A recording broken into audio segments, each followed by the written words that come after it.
Hello class, welcome back बच्चों। एक बार मैं फोर्थ मैरिट जल्दी से रिपीट कर रहा हूं, आप सब सामने देख रहे हैं मेरी तरफ, ठीक है जी। कल जो बात करी थी बेटा जाते टाइम, वही एक बार रिपीट कर रहा हूं। बाबू किसी फर्म में, बेटा बोलो मत बिल्कुल भी, बेटा किसी फर्म में 3 शेयर होल्डर हैं, mister A, mister B, mister C. बेटा लक्ष्मी चुप हो जा। मिस्टर ए के पास 30,000 शेयर हैं, मिस्टर बी के पास 30,000 शेयर हैं और मिस्टर सी के पास 40,000 शेयर हैं आउट ऑफ टोटल 1 लाख। यानी कि बेटा A is having a control of 30%, B is having a control of 30% and C is having a control of 40%। ठीक है जी। मैंने कल बात करी थी, अगर ए और बी दोस्त है ना बेटा, तो इनके हाथ में मिलाकर 60% कंट्रोल है। और बेटा डेमोक्रेसी का रूल है, अगर आपके फेवर में मेजॉरिटी प्रिवेल करती है ना बेटा, तो बाबू आपको किसी की जरूरत नहीं है। और इन दोनों के पास मेजॉरिटी है बेटा, 51% से ज्यादा शेयर होल्ड करते हैं। बेटा इनको कोई जरूरत नहीं है सी को बुलाने की भी, आप मीटिंग में बुला लो, सी बेटा एक कठपुतली है, कुछ नहीं कर सकता। 60% वोट आपके फेवर में बेटा, जैसे चाहोगे वैसे कंपनी को चला लोगे, गलत डिसीजन भी लोगे ना बेटा तब भी सी कुछ नहीं कर पाएगा। समझ आई बात? मैंने बोला था इसके बाद अगर कंपनी को 10 लाख की जरूरत पड़ जाए और कंपनी डिवेंचर इशू कर दे 10 लाख के, क्या इस टेबल पे कुछ फर्क पड़ेगा? क्या ए और बी का कंट्रोल कहीं जा रहा है? मैं कहता हूं डिवेंचर किसी ने भी खरीद लिए, ए ने खरीद लिए, चाहे बी ने खरीद लिए, चाहे सी ने खरीद लिए, पूरे 10 लाख के, कुछ फर्क पड़ेगा इस टेबल पे? नहीं। क्यों बेटा? डिवेंचर के पास कंट्रोल थोड़ी होता है बेटा, डिवेंचर होल्डर के पास कोई वोटिंग राइट थोड़ी होता है बेटा। वोटिंग राइट और कंट्रोल सिर्फ इक्विटी की टेल है, जहां जहां इक्विटी वहां वहां कंट्रोल, वहां वहां वोटिंग राइट। नहीं पड़ेगा ना इस टेबल में फर्क बेटा। तो क्या डिवेंचर्स बाबू कंट्रोल डाइल्यूट करते हैं?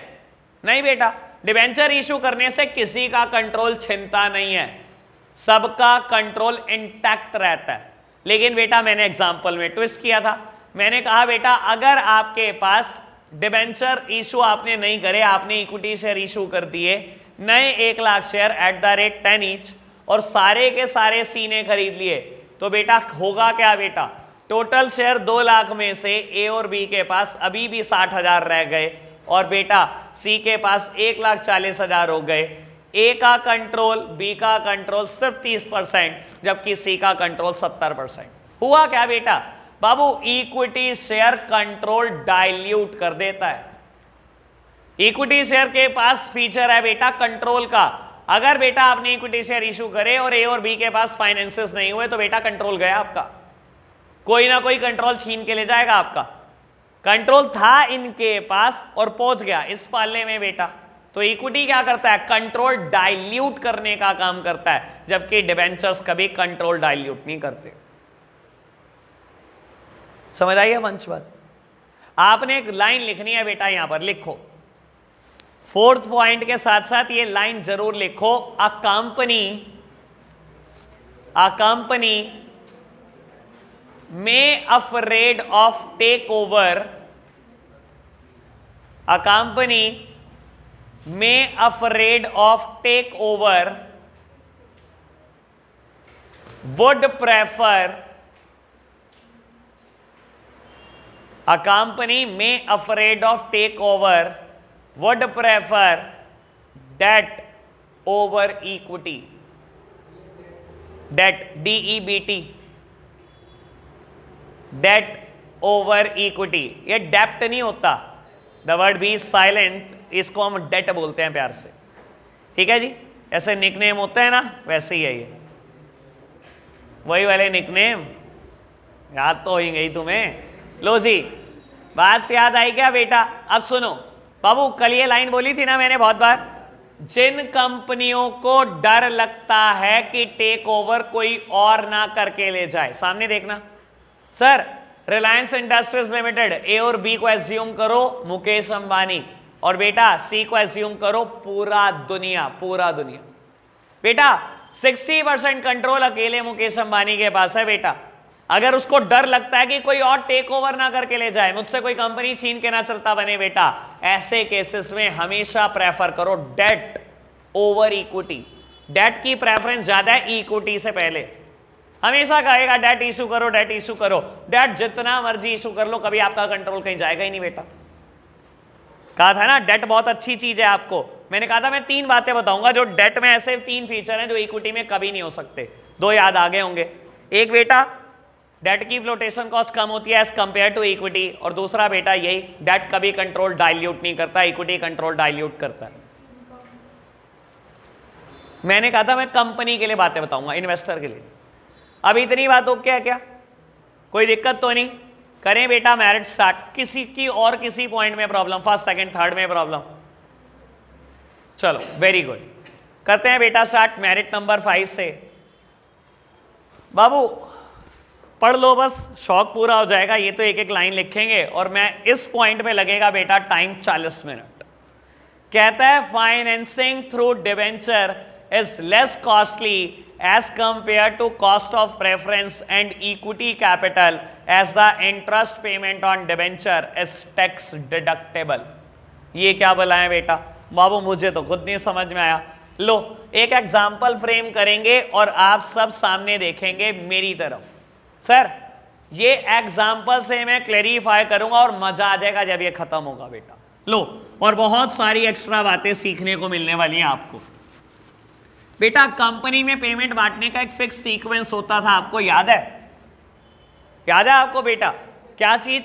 सबसे पहले डिबेंचर या बैंक लोन का इंटरेस्ट, देन गवर्नमेंट के taxes, then preference share capital का preference dividend, then equity share capital का इक्विटी डिविडेंड। शायद ये तो अब सबके दिमाग में पहुंच ही चुका होगा, मैंने बहुत ही बार बोला ये बात।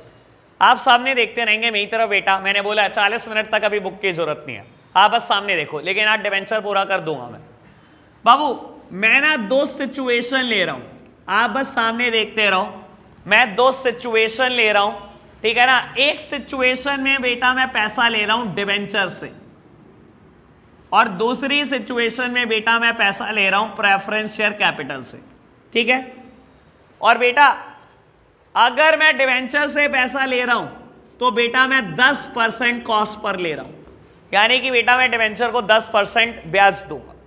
और अगर मैं प्रेफरेंस से पैसा ले रहा हूं तो वो भी बेटा 10% कॉस्ट पे ले रहा हूं, यानी कि बेटा अगर प्रेफरेंस डिविडेंड दूंगा तो भी 10% दूंगा।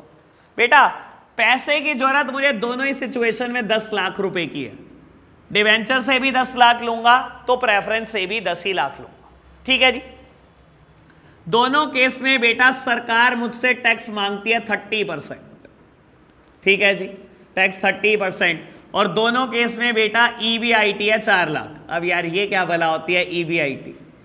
लगेगा पता, धीरे धीरे, टेंशन नहीं लेनी आपने, ठीक है ना? प्यारा नाम EBIT। वैसे एक बार अगर डिटेलिंग कर दूं, इसकी फुल फॉर्म बता दूं तो शायद दिमाग में कुछ चला जाए, ठीक है ना? ऑल्दो खैर 12th के बहुत बाद की टर्म आती है, ये 12th में आएगी बहुत बाद में, ठीक है ना? लेकिन फिर भी समझ लो EBIT किसको बोलते हैं? Earning before interest and taxes. क्या कमाया? इंटरेस्ट और टैक्स देने से पहले, earning before interest and taxes, ठीक है जी? मेरी तरफ देखना सारे बच्चे। बाबू देखो मैंने ना 2 अलग अलग सिचुएशन ली, बिल्कुल 2 अलग अलग सिचुएशन ली, लेकिन मैंने दोनों को बिल्कुल बराबर रखा, बिल्कुल बराबर। है कोई फर्क? अगर एक में 10 लाख लिए तो दूसरे में 10 लाख लिए, अगर एक में 30% टैक्स है तो दूसरे में भी 30% है, एक में EBIT 4 लाख है तो दूसरे में भी EBIT 4 लाख है, एक की कॉस्ट 10% है तो दूसरे की कॉस्ट भी 10% है। ये देख लो, बस एक फर्क है, एक में पैसा डिवेंचर से लिया, दूसरे में प्रेफरेंस से। कोई फर्क है इसके अलावा? बता दो। बाद में तो नहीं कहोगे ना कोई फर्क है तो नहीं ना? पक्की बात है ना बेटा? देख लो कोई फर्क तो नहीं। बाबू इसका मतलब अगर मैं पूरा सॉल्व करूं तो दोनों केस में इक्विटी के लिए पैसा बराबर बचना चाहिए। करते हैं सॉल्व, आप सब सामने देखेंगे, मेरी तरह मैं सॉल्व कराऊंगा, ठीक है जी? लो बेटा ये वो सिचुएशन है जब मैंने डिबेंचर से पैसा लिया, और ये वो सिचुएशन है जब मैंने प्रेफरेंस से पैसा लिया। दोनों केस में बेटा EBIT 4 लाख। लो प्यारे बच्चों, चलो बाबू चलो, मैंने बेटा लिख दिया दोनों केसेस में बाबू 4 लाख रुपए EBIT। कंपनी में पेमेंट बांटने का एक फिक्स सीक्वेंस है। सबसे पहले देते हैं गवर्नमेंट के टैक्सेस। लो लिख दो प्यारे बच्चों टैक्सेस फटाफट। तुम्हें कुछ नहीं यार, कुछ बोलते नहीं यार तुम, कितनी बार रटवा रटवा के थक गया। सबसे पहले क्या देंगे, डिबेंचर का इंटरेस्ट, ठीक है जी, 2 इंटरेस्ट दो। सुनो बेटा, मैंने डिबेंचर से पैसे लिए 10 लाख, इंटरेस्ट देना है 10%, 10 लाख का 10% मतलब 1 लाख।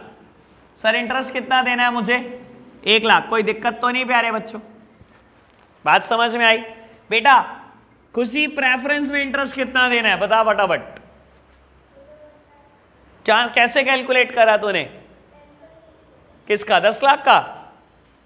प्रेफरेंस में इंटरेस्ट होता ही नहीं, प्रेफरेंस में क्या पे करते हैं, प्रेफरेंस डिविडेंड, ये तो जान के पूछा मैंने, तो ऐसे ही 1 लाख। लो जी बाबू बात समझ में आई?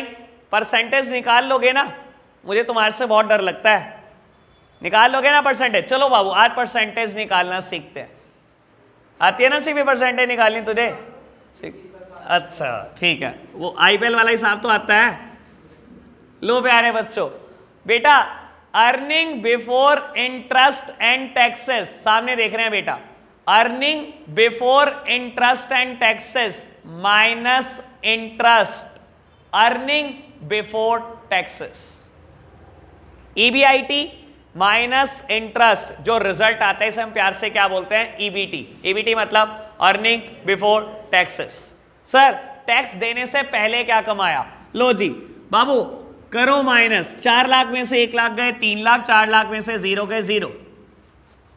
लो प्यारे बच्चों, बेटा कंपनी में पेमेंट बांटने का एक फिक्स सीक्वेंस है, सबसे पहले दिया डिबेंचर का इंटरेस्ट, देन गवर्नमेंट के टैक्सेस। लो जी बेटा टैक्स हम हमेशा हमारी कमाइयों पर देते हैं, हमने क्या कमाया बेटा, टैक्स देने से पहले ये कमाया बेटा, 3 लाख और 4 लाख, इसी पे देना है टैक्स बेटा। अपनी अर्निंग का ही तो टैक्स दोगे, जो मैंने कमाया कमाई बेटा, कमाइयों में से तो दूंगा टैक्स। बेटा क्या कमाया मैंने कमाया 3 लाख और 4 लाख, 2 अलग अलग सिचुएशन में बेटा। हाँ जी टैक्स दो कितना, दोनों केसेस में कितना टैक्स है, 30%। बेटा 3 लाख का 30%, 4 लाख। यार तुमने अगर बोलना नहीं ना, मैं अभी बंद कर रहा हूं इसे, ऐसे बिल्कुल मजा नहीं आता बेटा बढ़ाने का। हाँ जी 3 लाख का 30%, 90,000 माइनस कर दिया, 4 लाख का 30%, 1,20,000 रुपए माइनस करने हैं। ठीक है जी प्यारे बच्चों, अभी तक देख लो कोई दिक्कत तो नहीं। Earning before interest and taxes minus interest, earning before taxes minus taxes. बाबू अब जो रिजल्ट आएगा उसे हम बोलते हैं ईएटी, मतलब अर्निंग आफ्टर टैक्सेस। ठीक है जी, एक बार ये टेबल बोल दो बेटा फटाफट से मेरे साथ साथ। ईबीआईटी मतलब earning before interest and taxes minus interest, earning before taxes minus taxes, earning after taxes. ठीक है जी, लो जी प्यारे बच्चों अर्निंग आफ्टर टैक्सेस माइनस कराओ। बाबू 2,10,000 रुपए और 2,80,000 रुपए, कोई दिक्कत तो नहीं प्यारे बच्चों? मैं क्या कर रहा हूं बेटा, कंपनी में जो पेमेंट बांटने का फिक्स सीक्वेंस है सिर्फ उसी का यूज कर रहा हूं। डिबेंचर को इंटरेस्ट दिया, गवर्नमेंट को टैक्सेस दिए, अब देंगे प्रेफरेंस डिविडेंड। ठीक है जी, हर्ष भाई बता फटाफट से डिबेंचर को कितना डिविडेंड दूं? हैं कितना, किसका 10%? 10 लाख का 10% कितना होता है? हाँ ये ले बता। और यहां पर यहां क्यों देगा डिविडेंड? सर 2 अलग अलग सिचुएशन है, इस सिचुएशन में तूने कहीं प्रेफरेंस से पैसा लिया जो प्रेफरेंस डिविडेंड दे रहा है, तो पहले सही तो बोल रहा था तू। लो जी बेटा कोई भी प्रेफरेंस डिविडेंड नहीं है, और दूसरी सिचुएशन में आपने प्रेफरेंस शेयर कैपिटल से 10 लाख रुपए लिए, 10 लाख का 10%, आपको बेटा 1 लाख रुपए डिविडेंड देना है। कोई दिक्कत तो नहीं? बात समझ में आई? होश उड़ जाएंगे बेटा। जो रिजल्ट आएगा इसे हम प्यार से बोलते हैं ईएफई। ईएफई मतलब अर्निंग फॉर द इक्विटी। पैसा जो बच गया वो इक्विटी के लिए तो बच गया बेटा, 3% की पेमेंट कर तो दी।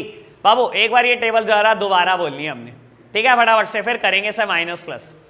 Earning before interest and taxes minus interest, earning before taxes minus taxes, earning after taxes minus preference dividend, earning for the equity. सब चुप रहेंगे, कुछ बोलेगा एक बार। हाँ कुछ बोलिए जो फटाफट से जरा table.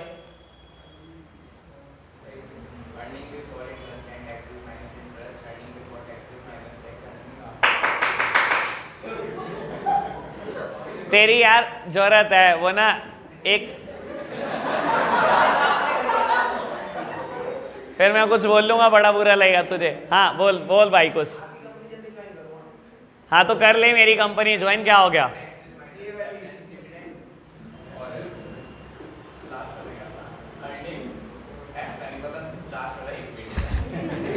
Earning for the equity.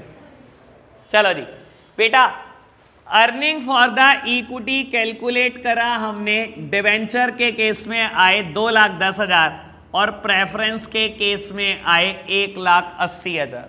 ठीक है जी सर, सब कुछ बराबर रखा लेकिन इक्विटी के लिए पैसे बराबर नहीं बचे। इक्विटी के लिए पैसे वहां बेटा ज्यादा बचे जहां डिवेंचर से पैसा लिया था। कल भी बात बोली थी बेटा, डिवेंचर में वो गुण हैं जो इक्विटी में कभी नहीं हो सकते। इक्विटी छोड़ो, प्रेफरेंस किसी में भी नहीं हो सकते। अब मैं बताऊंगा बेटा ऐसा पैसा क्यों ज्यादा बचता है। ठीक है ना, लॉजिक बहुत आराम से सुनना, क्योंकि लॉजिक समझ आने के बाद डिवेंचर के गुण पता लगेंगे आपको। ठीक है जी, आप सब सामने देख रहे हैं मेरी तरफ। सर इस पूरे एग्जाम्पल में हर चीज बराबर रखी लेकिन रिजल्ट बराबर नहीं आया। इक्विटी के लिए पैसा वहीं हमेशा ज्यादा बचेगा जहां डिवेंचर से पैसा लिया होगा। ऐसा क्यों? पहले ये देखो बेटा कि पैसा ज्यादा बचा कितना, 30,000 रुपए ज्यादा बचा है ना, देख रहे हो 30,000 ज्यादा बचा। ये पूरे 30,000 रुपए का फर्क टैक्स का है। बहुत आराम से देख लो, यहां 30,000 टैक्स कम दिया ना इसके कंपैरिजन में।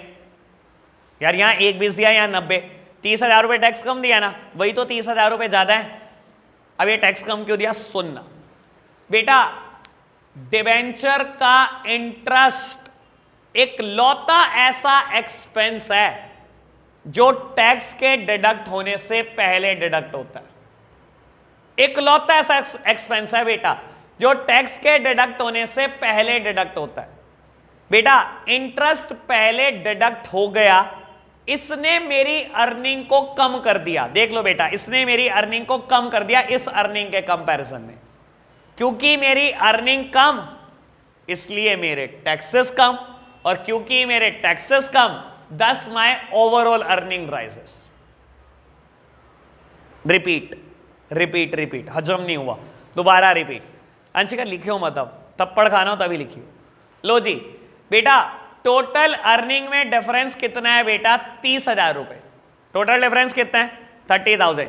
ये 30 के 30 का 1000 का फर्क कहां पड़ा बेटा? सारा फर्क पड़ा टैक्स में। बेटा ये फर्क पड़ क्यों रहा है? ये 30,000 रुपए टैक्स में फर्क क्यों आ रहा है? सरकार क्या बेटा पार्शियलिटी कर रही है क्या? नहीं बेटा बाबू, डिबेंचर का इंटरेस्ट एक लौता ऐसा एक्सपेंस है बेटा जो टैक्स के डिडक्ट होने से पहले डिडक्ट होता है। ये पहले डिडक्ट हो गया, इसने मेरी अर्निंग कम कर दी बेटा। देख लो प्रेफरेंस के कंपैरिजन में मेरी अर्निंग कम कर दी। जैसे ही मेरी अर्निंग कम करी बेटा, मेरे टैक्सेस भी कम हो गए, और मेरे टैक्सेस कम हो गए, दस my overall earning राइसेस। That simply means, अगर मैं कंक्लूजन के तौर पे बोलूं बेटा, डिबेंचर का इंटरेस्ट ना टैक्स सेविंग कराता है। गलत बोल रहा हूं? डिबेंचर का जो इंटरेस्ट है ना टैक्स सेव करा कर देता है। क्यों क्या करता है ये आपकी अर्निंग कम कर देता है। अर्निंग कम हो जाती है, टैक्स ऑटोमेटिकली कम हो जाते हैं। यही तो इसके अंदर गुण है। समझ में आई बात? कोई दिक्कत तो नहीं? सर एनसीईआरटी पढ़े एक लाइन? सर कोई नहीं पढ़ाएगा, ऐसे नहीं कोई कराएगा। मेरे को बहुत शौक है, आपको चैंपियन बनाने का शौक है मुझे। इस चीज में तो बेटा आपसे कोई जीतना नहीं चाहिए। ठीक है जी बाबू, एक बात लिखी गई है एनसीईआरटी में इसी के ऊपर कि मैं बता देता हूं पहले क्या मेरिट लिखी गई है, फिर पढ़ता हूं आपके साथ साथ। बाबू, डिबेंचर का इंटरेस्ट या डिबेंचर हमेशा सबसे सस्ता पड़ता है as compare to the preference, as compare to the equity. हमेशा डिबेंचर ही सस्ता पड़ता है। क्यों बेटा? बाबू डिबेंचर का ब्याज क्योंकि टैक्स सेव कराता है, ये लिखा गया। ठीक है जी, अब पढ़ो बेटा। लो आपके साथ साथ पढ़ता हूं मैं बेटा। कहता है बेटा फिफ्थ मेरिट में, financing through debenture is less costly. बेटा डिवेंचर से पैसा लेना बहुत सस्ता पड़ता है as compare to the cost of preference और the equity capital, as the interest payment on debenture is tax deductible. बाबू interest payment of debenture is tax deductible, tax deduct करा देता है, यानी कि टैक्स सेव करा देता है, प्यारी भाषा में बोलूं तो। बात ओके, नोट करो इसको। बेटा बात करेंगे लिमिटेशंस की। लिमिटेशन बेटा लकीली 3 ही है, मेरिट्स 5 थी, ठीक है ना। मेरिट्स 5 में से भी एक आध मुझे मेरिट दिखाई नहीं देती, कल मैंने बात कर दी थी आपके साथ। आज बेटा वही बात लिमिटेशन के फर्स्ट पॉइंट में भी लिखी हुई है, आराम से पढ़ देते हैं। कहता है as the fix charge instrument debenture put a permanent burden on the earning of the company, there is a greater risk when the earning of the company fluctuates. लो प्यारे बच्चों सामने देखना मेरी तरफ। बेटा आपने आप कोई कंपनी हो, अगेन एग्जांपल बेटा कंपनी ए, ईयर 1 आपकी सेल्स हैं बेटा वही एग्जांपल 100 लाख या बेटा 1 करोड़, और बेटा आपके प्रॉफिट या आपकी अर्निंग है 10%, और बेटा आपने कमाया 10 लाख रुपए। सर आपने 1 साल की अर्निंग देखी और डिवेंचर इशू कर दिए, डिवेंचर इशू कर दिए बेटा 50 लाख रुपए के, और बेटा ये डिवेंचर 10% डिवेंचर्स है, यानी कि आपको 1 साल का ब्याज 5 लाख रुपए दे, ठीक है जी। ईयर 2 अगले साल बेटा मान लो कंपनी ग्रोथ स्टेज पे रही और बेटा आपने 1 करोड़ 10 लाख की सेल करी और आपने बेटा कमाया 11 लाख, तो 11 में से 5 लाख देने में क्या दिक्कत है, दे दोगे। बेटा दिक्कत उस साल आएगी जिस साल अर्निंग फ्लक्चुएट करेंगी। मान लो बेटा अगले साल मैंने कमाया बेटा 5 लाख रुपए, 50 लाख की सेल हुई, कमाए 5 लाख। बेटा बिजनेस के हजारों एक्सपेंस, इतनी सैलरी देनी है, इतने इलेक्ट्रिसिटी के बिल देने हैं, टोटली 5 लाख कमाए, क्या बेटा शायद ऐसा हो सकता है मैं डिवेंचर के 5 लाख देना पाऊं। सर कहता है debenture put a permanent burden on the earning of the company.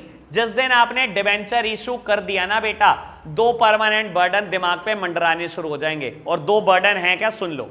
Payment of interest at the regular interval of time and payment of principal amount upon the maturity. Sir debenture से पैसे लेने का मतलब पता है क्या होता है, टेंशन शुरू हो गई आपकी, दिन गिनने शुरू कर दो बेटा। Debenture put a permanent burden on the earning of the company, ये बेटा परमानेंट टेंशन है कि इंटरेस्ट 1 दिन का भी डिफॉल्ट नहीं कर सकते, रेगुलर इंटरेस्ट देते रहोगे बेटा रेगुलर, और बेटा प्रिंसिपल इसमें भी 1 दिन का डिफॉल्ट नहीं कर सकते, प्रिंसिपल भी देना अपॉन मैच्योरिटी। तो बेटा कहता है परेशानी आपको उस साल आती है जिस साल अर्निंग गिरती है, जब तक बढ़ रही है ना तब तक कोई दर्द नहीं होगा, ये बढ़ रही है अरे बहुत अच्छी बात, लेकिन जिस साल गिरेगी ना बेटा उस साल रुला देगी। डिवेंचर सिर्फ एक प्रेशर का नाम है और किसी चीज का नाम नहीं है। क्लियर हुई लिमिटेशन, समझ आई बात, बड़े बेटा आगे चलो जी बेटा सेकंड लिमिटेशन की चर्चा करेंगे। लेकिन बेटा मैंने कल एक बात बोली थी, आज मैं भूल गया, पहले दोनों लिमिटेशन बची हुई आप पढ़ोगे, फिर मैं एनालिसिस करूंगा, एक बार आप पढ़ो बेटा। सबसे पहले बात करूंगा पॉइंट नंबर 2 लिमिटेशन सेकंड की। कहता है in case of redeemable debenture, पहला मेरा एनालिसिस इसी पे है। कहता है in case of redeemable debenture, मतलब सर पुराना जमाना ऐसा था जब आपको इररिडीमेबल डिवेंचर इशू करने की परमिशन होती थी। अब मैं बता देता हूं रिडीमेबल डिवेंचर और इररिडीमेबल डिवेंचर क्या होते हैं। रिडीमेबल डिवेंचर वो जिनकी रीपेमेंट कंपलसरी है, जिनका प्रिंसिपल अमाउंट देना कंपलसरी है, और इररिडीमेबल वो जिनका प्रिंसिपल अमाउंट देना जरूरी नहीं होता था, बस ब्याज देनी होती थी। सर इंडिया में ऐसे डिवेंचर बैन हुए हुए 25 साल हो गए, लेकिन एनसीईआरटी से आज तक नहीं हटी लाइन। इंडिया में इररिडीमेबल डिवेंचर अब आप इशू नहीं कर सकते। समझ में आया रिडीमेबल और इररिडीमेबल क्या होता है। इंडिया में तो रिडीमेबल डिवेंचर ही होते हैं जिसकी प्रिंसिपल अमाउंट पे करनी होती है और मैक्सिमम 20 साल मिलते हैं आपको। याद आई ना बात, बोली हुई है पहले दिन। कहता है अब समझ में आ गया बेटा, तो ये तो बात रह नहीं दो इन केस ऑफ रिडीमेबल डिवेंचर, जब हुई रिडीमेबल डिवेंचर इशू सकता है इंडिया में, ठीक है ना। इररिडीमेबल डिवेंचर का कोई स्कोप नहीं है, 25 साल पुरानी बात है, ठीक है ना। मेरे टाइम से यही लाइन लिखी हुई है, 11 साल पहले मैंने पेपर दिए थे तब भी ये लाइन एज इट इज थी और आज भी है, और अगले 25 साल तक और रहेगी। चलो जी अब आपके बच्चे बढ़ रहे होंगे। कहता है in case of redeemable debenture the company has to make provision for repayment on a specified date even during the period of financial difficulty. लो प्यारे बच्चों, सामने देखना मेरी तरफ आप सब। सर आज 1 अप्रैल 2021 है और आप एक कंपनी, आपने आज 1000 करोड़ के डिबेंचर रेस करे। 10% डिबेंचर्स, 10 नहीं करते बेटा, थोड़ा सा चेंज कर लेते हैं, 9% डिबेंचर्स 1000 करोड़ के, ठीक है। और बेटा ये आपने 20 साल के लिए पैसे लिए डिबेंचर से, डिबेंचर इशू करे 1000 करोड़ के, 20 साल के लिए पैसे ले लिए, ठीक है। बाबू कंपनी ना बहुत अच्छे से जानती है कि कंपनी को क्या करना है, 9% तो ब्याज देना है, 90 करोड़ तो ब्याज देना है हर साल, ठीक है। और 20 साल के बाद 1000 करोड़ रुपए देने। कंपनी को ना बहुत अच्छे से पता है कि अगर 20 साल तक मैंने इंतजार किया और 20वें साल में सोचूं कि मेरे पास 1000 करोड़ का प्रॉफिट होगा और एकदम से दे के मारूंगा, तो बेटा होगा नहीं। कंपनी बहुत अच्छे जानती है कोई ऐसा साल नहीं आएगा जिसमें 1000 करोड़ का प्रॉफिट हो जाएगा आपको। कंपनी ने पहले दिन ही सोच लिया कि मैं क्या करूंगी, मैं प्रोविजन बनाऊंगी। और प्रोविजन कैसे बनाऊंगी, सुनना। कंपनी ने सोचा प्रोविजन का मतलब क्या होता है, अकाउंटिंग टर्म में मैं बता देता हूं। प्रोविजन मतलब होता है बेटा अपने प्रॉफिट में से एक अमाउंट को सेट असाइड करना फॉर द नॉन लायबिलिटी, ठीक है ना। जब आप अपने प्रॉफिट में से एक अमाउंट को अलग निकाल के रख लेते हो, क्यों बेटा, क्योंकि आप जानते हो यह लायबिलिटी आपकी है, फॉर द नॉन लायबिलिटी। पता है ना बेटा लायबिलिटी आने वाली है 20 साल के बाद, 20 साल के बाद 1000 करोड़ देने पड़ेंगे। तो कंपनी ने क्या करा, सुनना। कंपनी ने सोचा 1000 करोड़ 20 साल में देने हैं, क्यों ना 50-50 करोड़ में हर साल अलग रखती जाऊं। पहले साल 50 करोड़ अलग रख लूंगी, दूसरे साल 50 करोड़ अलग रख लूंगी, 20 साल तक रखती जाऊंगी, 1000 करोड़ इकट्ठे हो जाएंगे, एकदम दे देंगे। एकदम 1000 करोड़ नहीं निकलेंगे, लेकिन क्या प्रोविजन बनाने से निकल सकते हैं। कंपनी ने कहा ये बहुत अच्छा तरीका है, तो हम क्या करेंगे, प्रोविजन बनाएंगे। लेकिन बेटा सारी बात सही है, फिर लिमिटेशन क्या है, लिमिटेशन पता है क्या है, कहता है पहले साल आपका प्रॉफिट हुआ 200 करोड़। सर क्या दिक्कत है, 200 करोड़ में से 90 करोड़ दे दी ब्याज, कितना बच गया, 110 करोड़, 50 करोड़ कर दिया साइड, 60 करोड़ से खर्चे चला लो, कोई दिक्कत तो नहीं। सर दिक्कत पता है क्या है, प्रॉफिट हुआ 110 करोड़, अगले साल 90 करोड़ दे दी ब्याज, पैसे बचे 20 करोड़, 50 करोड़ कहां से लाओगे, जो सेट असाइड करने हैं वो अमाउंट बची। पता है क्या लिखी थी लिमिटेशन, कंपनी रिडीमेबल डिवेंचर के केस में प्रोविजन बनाती है on a specified date even during the period of financial difficulty. दिक्कत तब अराइज होती है प्रोविजन बनाने में जब फाइनेंशियल डिफिकल्टी के दिन आते हैं कंपनी के ऊपर। आई होप बिल्कुल क्लियर किया होगा मैंने एग्जांपल से, क्लियर है ना। सर टाइम जरूर लग रहा है, लेकिन ये मान के चलना यहां जा रहा है सीधा, रट कुछ नहीं रहे हो आप, मैं रटने वाला काम ही नहीं कर रहा हूं। ओ लोग के समझ आई बात सारी, नोट करना है एग्जांपल, जल्दी से नोट करना। लो जी प्यारे बच्चों, बाबू लास्ट लिमिटेशन के पॉइंट का डिस्कशन करते हैं। कहता है बेटा each company has certain borrowing capacity with the issue of debenture the capacity of a company to further borrow funds reduces. लो जी अगेन एक बहुत अच्छा सा एग्जांपल देता हूं ताकि आपको एकदम क्लियर हो। बाबू मैंने एक दिन एक बात बोली थी आपको कि कंपनी से आप बेटा बैंक से लोन लेने जाते हो, बेटा बैंक क्या करता है आपसे, सबसे पहले डिमांड एसेट बताओ जी, क्या गिरवी रखोगे, क्योंकि bank most of the time secured loan करता है। सिक्योर्ड लोन मतलब कोई ना कोई सिक्योरिटी गिरवी होती है तभी बेटा लोन होता है, ठीक है। और आपको याद है बेटा मैंने ये बात बोली थी, डिबेंचर भी ऐसे लोन नहीं करते, डिवेंचर वाले भी तब तक पैसे नहीं देते जब तक आप उनके फेवर में सिक्योरिटी गिरवी नहीं रखते। तभी तो मैंने लिखा था डिवेंचर स्लैश बैंक लोन, ये दोनों बिल्कुल एक जैसी बात है। अगर इसके लिए सिक्योरिटी गिरवी होती है तो इसके लिए भी सिक्योरिटी गिरवी होती है, याद आई ना ये बात। दूसरी बात बेटा बैंक क्या आपको आपकी सिक्योरिटी के बराबर लोन दे देता है। मेरी सिक्योरिटी 50 लाख है, 50 लाख का लोन दे देगा बैंक? नहीं बेटा, बताया था 25% मार्जिन छोड़ के लोन देता है। सर ये तो बात याद होनी चाहिए आपको। ठीक है ना, 25% मार्जिन छोड़ता है ना, यानी कि अगर 50 लाख रुपए की सिक्योरिटी गिरवी रखूंगा तो 37.5 लाख का ही लोन होगा। बैंक ने 12.5 लाख क्यों छोड़ दिए, ताकि सिक्योरिटी में अगर कभी अप डाउन हो तो बैंक को टेंशन ना हो। ठीक है ना, अब सुनना बाबू, हुआ क्या, आपकी कंपनी के पास मैं बोलता हूं एसेट्स हैं बेटा 100 करोड़ की, ठीक है, आपके पास फिक्स्ड एसेट्स हैं 100 करोड़ की। दैट मींस कंपनी की बोरोइंग कैपेसिटी कितनी है, मुझे ये बता दो, कितना लोन मिल सकता है मैक्सिमम? 75 करोड़। कोई डाउट तो नहीं है ना बेटा इस बात में? अगर कंपनी के पास 100 करोड़ की एसेट है तो कंपनी की बोरोइंग कैपेसिटी कितनी है, लोन लेने की कैपेसिटी 75 करोड़ है ना बेटा। क्यों? क्योंकि 25% मार्जिन काटेगा, चाहे डिबेंचर होल्डर के पास चले जाओ चाहे बेटा बैंक के पास चले जाओ, एक जैसी बात। कहता है जैसे ही आप डिबेंचर से पैसे लेते हो आपकी कंपनी की बोरोइंग कैपेसिटी गिर जाती है, लिमिटेशन ये कहती है।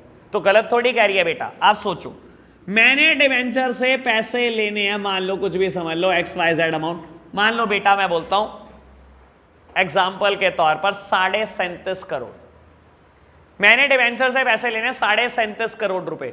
सर ऐसे ही दे देते हैं कि डिबेंचर वाले पैसे, क्या करना पड़ता है बेटा, मुझे सिक्योरिटी गिरवी रखनी पड़ती है।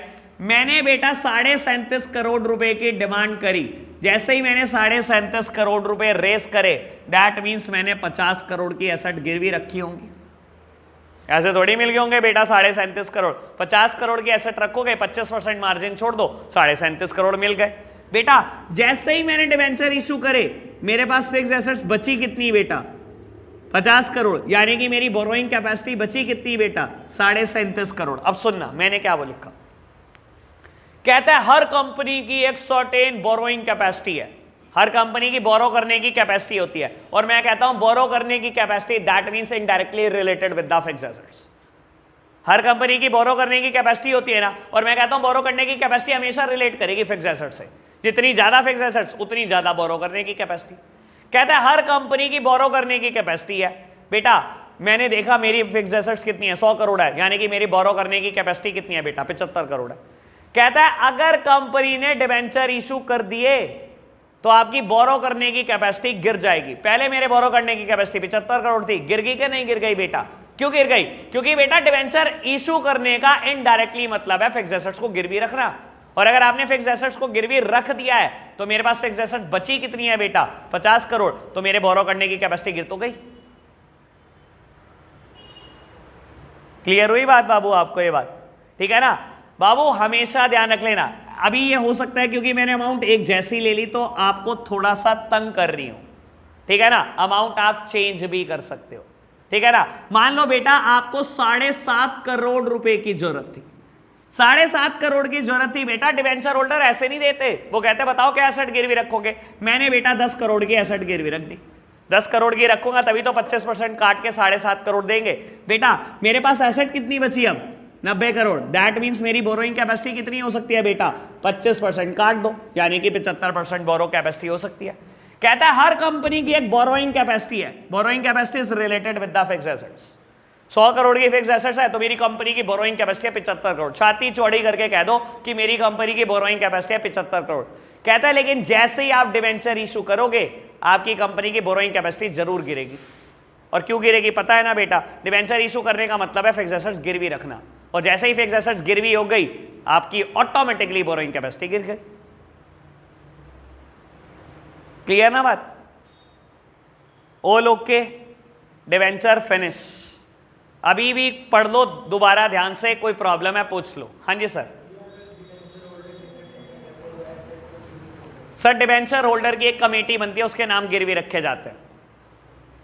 हाँ जी, और कुछ एक बार रीड करके बताओ, मैं यहीं खड़ा हूं अभी। आज के लिए इतना ही रखते हैं बच्चों, बाय बाय।